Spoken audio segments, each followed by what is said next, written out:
So we finally got the name of the ancient robot, the Iron Giant, and it's kind of fitting because that's the chapter 1119's title. It's titled EMETH or EMETH. I'm gonna pronounce it EMETH. I think that's how it should be pronounced, but I've been on record to pronounce stuff wrong, so if I am wrong, please correct me in the comment section below. But I'm really happy that we finally got a name because I was kind of tired of calling it the ancient robot or the Iron Giant. Anytime I called it the Iron Giant, it felt like I was talking about the movie that came out in, I think, the 80s or the 90s with Vin Diesel. So it's really cool that we finally got a name that we can associate him with. But what's good, everybody? It's your boy Potential Unleashed. I am back with another review. This is chapter 1119. And I thought it was really good. It's only 13 pages, which is typically shorter than what Oda originally does. Hopefully everything's all right with him. But I thought it was a really good chapter, and we do have a break next week, which is unfortunate. But hey,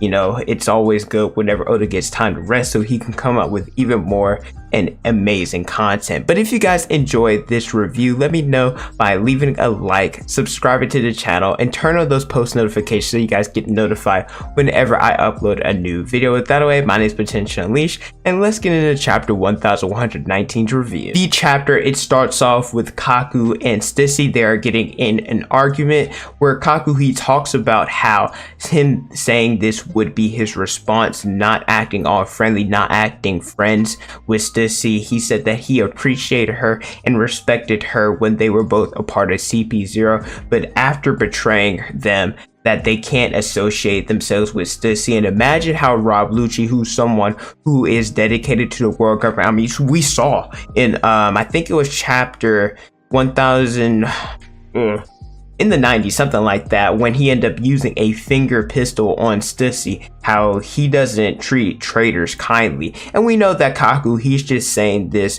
so that Stussy, she doesn't get hurt, that she doesn't associate herself with Rob Lucci to potentially be killed, because we know that Kaku, he is actually a kind individual, as we saw a couple chapters ago, seeing his facial reaction to Stussy talking about wanting to set him free, wanting to be friends with him. That Kaku, he's not such a heartless individual, so these words that he is saying to her, they're not the truth. I love this panel of us seeing both Luffy and Bonney in their most freest forms, I guess you could say.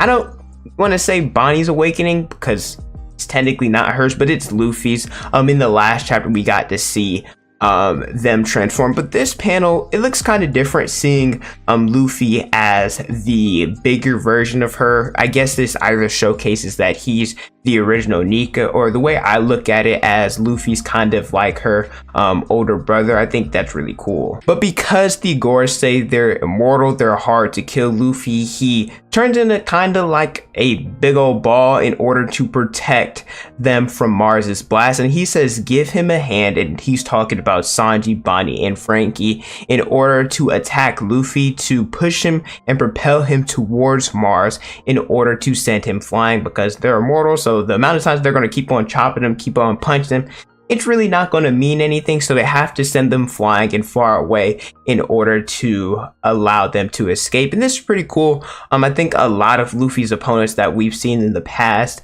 him send them flying. I remember Buggy, Cracker, to name a few. And I feel like Luffy hasn't done that in such a long time. So I think it's pretty cool that we get to see Luffy work with his crew and that he's going to send them flying. In the panel where he grabs Mars, it's kind of crazy because the Gores say they're supposed to look like demons, but in this one, Luffy, he kind of looks crazy, really villainous and sadistic. It's a really cool panel. I also love seeing the combination attack with Sanji talking about, hey, this is Captain's orders. He uses Ifrit Janbei Hell's memories, which I'll talk about a little bit later. We see Franky using an impactful strong right, and Bonney, she ends up charging up into using a giant Nika punch, which the attacks, they're cool. I've seen a lot of people, because Hell's Memories is one of, if not Sanji's strongest attacks, people have kind of gotten a little bit mad. I mean, I guess technically Luffy said attack him at full power. I don't necessarily think it's that big of a deal. We know how strong Sanji is. I think the community likes to clown him a lot. But I also want to mention that Bonney, she is using Haki here, and Sanji as well, I assume. It's kind of hard sometimes to tell whether or not Sanji is or isn't using Haki, but in this instance, I get it, Bonney, she's a captain of her own crew, has a decent sized bounty, but she's also 12 years old, I'm pretty sure. I don't remember the exact age, but we know she's a kid. I think it's interesting that she can use hockey, but some of the other members, at least armament, but some of the other members of the Straw Hats can't, and they're older. But at the same time, we don't know exactly what type of journey Bonney went on. I mean, we know some of it, but we don't know everything regarding like how she trained, how she got stronger, etc. So it could make sense. I just think seeing some individuals like Bonney or even some random Marines sometimes using armament hockey, whereas these Straw Hats, they don't have it, it's a little bit weird. But after them sending Luffy into Mars, he ends up hitting him with a booming Dawn balloons, and he ends up sending him flying, and he's like, hey, we're not going to see him for a long time, so let's skedaddle while we have the chance. It also appears that the transmission is starting. I said this in a couple of my reviews through the 2 or 3 chapters when the transmission stopped, that it's a possibility. I thought it was a high possibility that the transmission would continue.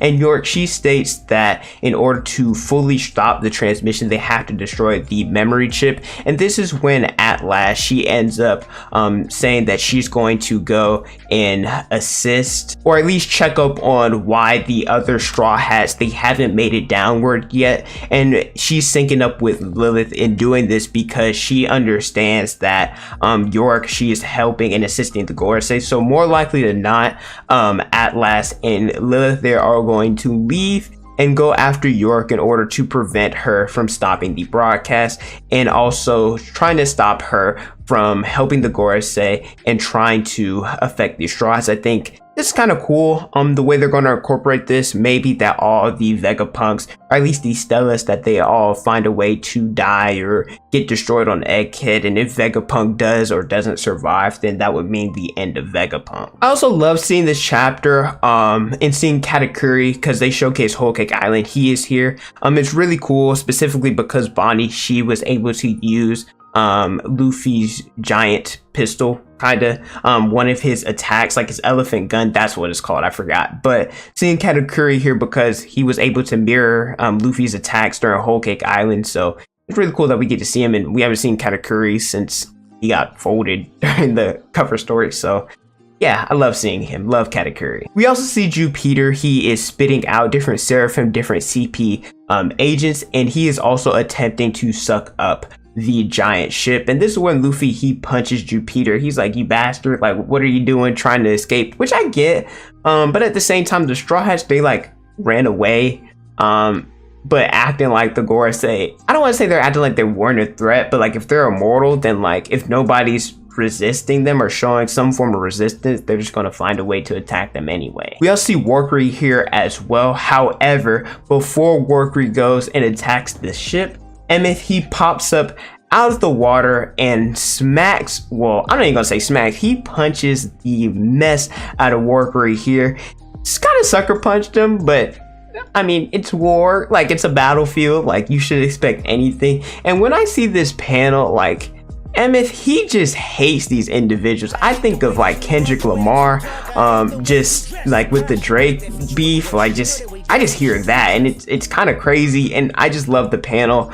It's a really dope panel seeing EMETH spin the block, because he kind of went up bad in the last chapter when Warcury sent him flying, so he was like, oh, it's round 2, like I'm here. But we also see, and I'm assuming that this is from the original Joy Boy, he says, listen up, EMETH, the time is at hand. And then EMETH, he's like, the time, and I assume, like I said, this has to be what happened during the past. I love seeing Luffy, his reaction to seeing the robot, because we know how much Luffy enjoys seeing different boyish stuff or different things that boys would typically like. His eyes, they light up. He's like a robot seeing him move, especially because of how him and Chopper are so adamant about trying to get EMETH to move in the earlier part of the arc. But I thought this was a really good chapter, even though it was shorter. Really looking forward to the next one, although we have a break next week, but don't worry, it's still going to be a lot of content to provide. But thank you guys so much for watching. Don't forget to like, comment, and subscribe.